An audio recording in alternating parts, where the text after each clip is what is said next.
अस्सलाम वालेकुम स्टूडेंट्स, आज हम पढ़ने जा रहे हैं इंट्रोडक्शन टू मैनेजमेंट के अंदर managing systems, what is an organization and universal need of management. Management skills के बाद मैनेजर के रोल्स को आइडेंटिफाई करने के लिए एक और सिस्टम इंट्रोड्यूस करवाया गया है, दैट इज मैनेजमेंट सिस्टम। लेकिन हम मैनेजमेंट सिस्टम को देखने से पहले हम सिस्टम की डेफिनेशन को देख लेते हैं। What is a system? It's basically a set of interrelated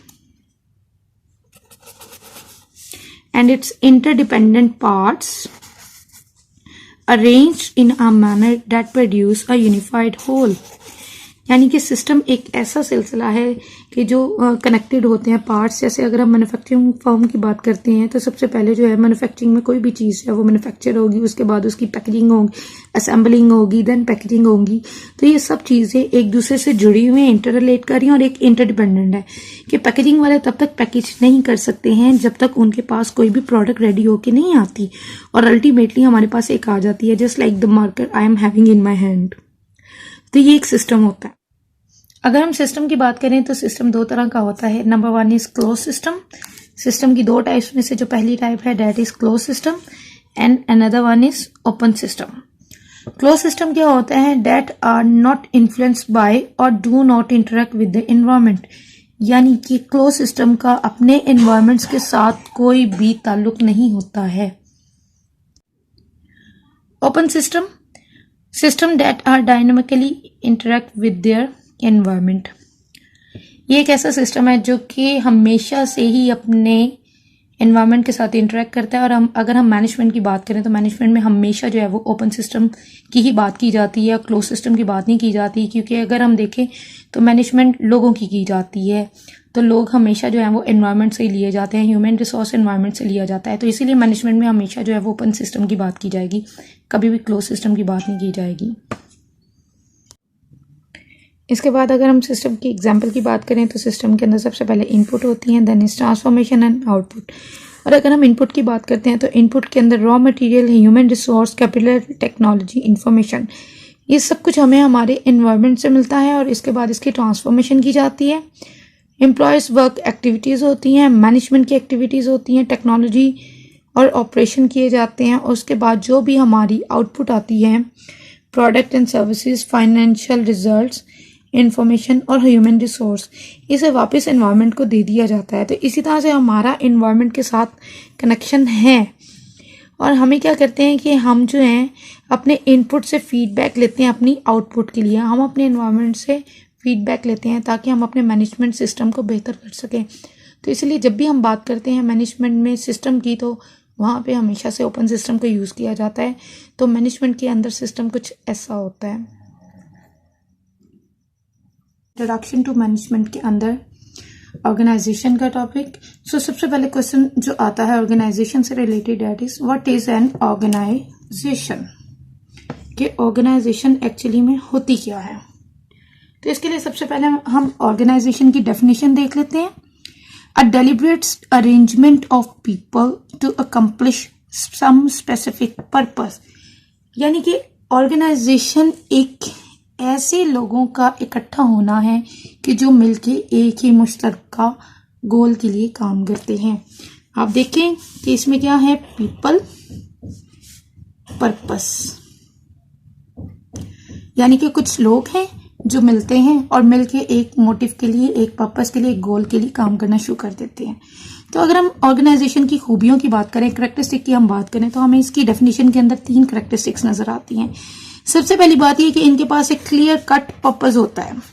जैसे देखें अगर हम एग्जांपल्स में अगर हम बात करते हैं, जैसे यूनिलीवर है, गवर्नमेंट डिपार्टमेंट है, नेस्ले है और इसके अलावा अमेजोन इंटरनेशनली है, अलीबाबा है। तो इन सब का मेजरली प्रॉफिट क्या है? अगर हम बिजनेस पॉइंट ऑफ व्यू से बात करते हैं तो इनका मकसद होता है प्रॉफिट अर्न करना। उस ऑर्गेनाइजेशन के अंदर लोग मिलके काम करते हैं। तो इसी तरह से सबसे पहले जो इसका क्लियर कट फीचर है दैट इज कि उनके पास एक डिस्टिंक्ट पर्पस होना चाहिए। Second one is composed of people, कि ये लोगों से मिलकर बनी हुई होती है। इसके अंदर मेजरली जो रोल है ज्यादातर लोग होते हैं। मे बी अगर कोई प्रोडक्शन फर्म में इन्वॉल्व है तो उसके अंदर जो है मशीनरी भी होगी, लेकिन मशीनरी को ऑपरेट करने के लिए भी लोग चाहिए हैं। Second one is there is a deliberate structure. ऐसा नहीं होगा कि कोई लोग इकट्ठे होकर काम शुरू कर दिया, they will be an are hierarchy, उसके अंदर एक हायरार्की होगी। जैसे हमने प्रीवियसली लेक्चर्स के अंदर पढ़ा है कि मैनेजमेंट की हायरार्की होती है, टॉप मैनेजमेंट होती है, मिडिल मैनेजमेंट होती है, लोअर मैनेजमेंट होती है, और लोअर से भी एक नियर नॉन मैनेजेरियल एक फेज भी होता है। तो इसी तरह से वहां पे एक लेयर्स होंगी और उसी लेयर्स के अंदर जो है वो काम कर रहे होंगे। इसके बाद है हमारा topic universal need of management, कि अगर हम बात करें मैनेजमेंट की तो मैनेजमेंट की ज़रूरत जो है वो हर जगह पे होती है, चाहे वह एक छोटा सा स्मॉल स्केल इंडस्ट्रियल हो या कोई भी बड़ी एमएनसीज हो, मैनेजमेंट हर जगह पे पाई जाती है। तो हम देख लेते हैं कि मैनेजमेंट इज़ नीडेड। मैनेजमेंट की ज़रूरत सबसे पहले कहाँ होती है? कोई भी ऑर्गेनाइजेशन जो है इसमें आपकी ऑल साइजेस ऑर्गेनाइजेशंस आ जाएंगी, इसे कोई फर्क नहीं पड़ता कि वो स्मॉल है या फिर लार्ज है। इसके अलावा मैनेजमेंट की ज़रूरत पड़ती है हर तरह की ऑर्गेनाइजेशन के अंदर।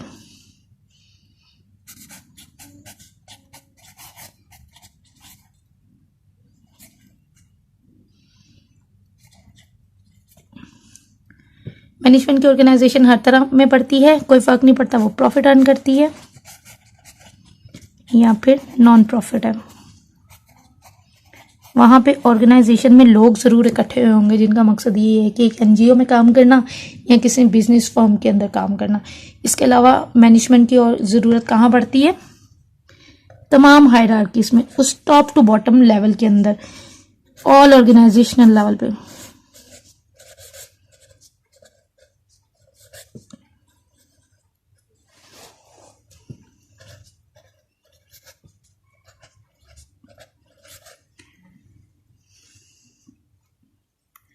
तो मैनेजमेंट की जितनी भी हमने हायरार्की में डिटेल हम पढ़ चुके हैं कि मैनेजमेंट की ज़रूरत जो है वो टॉप से लेके बॉटम तक और बॉटम से टॉप तक पड़ती ही पड़ती है। इसके अलावा मैनेजमेंट की ज़रूरत हमें पड़ती है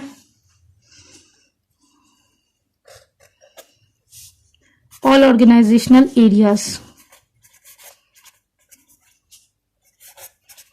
मैनेजमेंट किसी एक सेक्टर के लिए बाउंड नहीं है कि आप किसी एक सेक्टर के अंदर ही मैनेजमेंट की ज़रूरत पड़ेगी।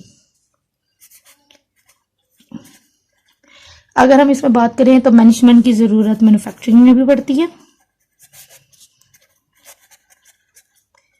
मार्केटिंग में भी पड़ती है,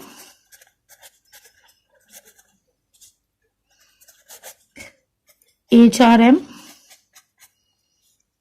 अकाउंटिंग और इसी तरह और बहुत से सारे डिपार्टमेंट ज़रूरी हैं।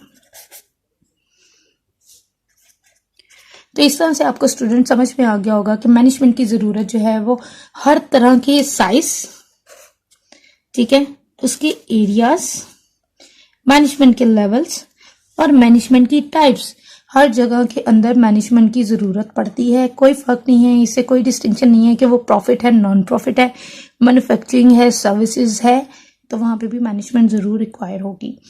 तो होपफुली आपको ये समझ में आ गया होगा। इसको अच्छी तरह से देख लीजिएगा। अगर कोई भी क्वेरीज हो तो आप मुझे बता सकते हैं।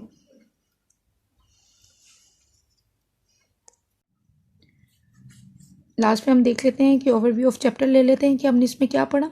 सबसे पहले हमने मैनेजमेंट देखी कि व्हाट इज़ मैनेजमेंट, मैनेजमेंट क्या होती है, मैनेजमेंट की प्रॉपर डेफिनेशन क्या होती है, तो मैनेजर कौन होते हैं। उसके बाद हमने देखा कि ऑर्गेनाइजेशन के लेवल कौन कौन से होते हैं, जिसमें टॉप, मिडल, बॉटम और नॉन मैनेजरियल आते हैं। Afterwards there is efficiency and effectiveness. इसके बाद फिर Henri Fayol's management function that is leading, planning, leading, organizing and controlling. फिर मिन्सबर्ग के मैनेजमेंट रोल थे जो कि बेसिकली 3 तरह के रोल हैं। Further they are dividing in 10 parts. Then we have management skills, management system, what is an organization. और last में हमने डिस्कस किया कि यूनिवर्सलिटी ऑफ मैनेजमेंट क्या है, कि मैनेजमेंट की ज़रूरत क्या है।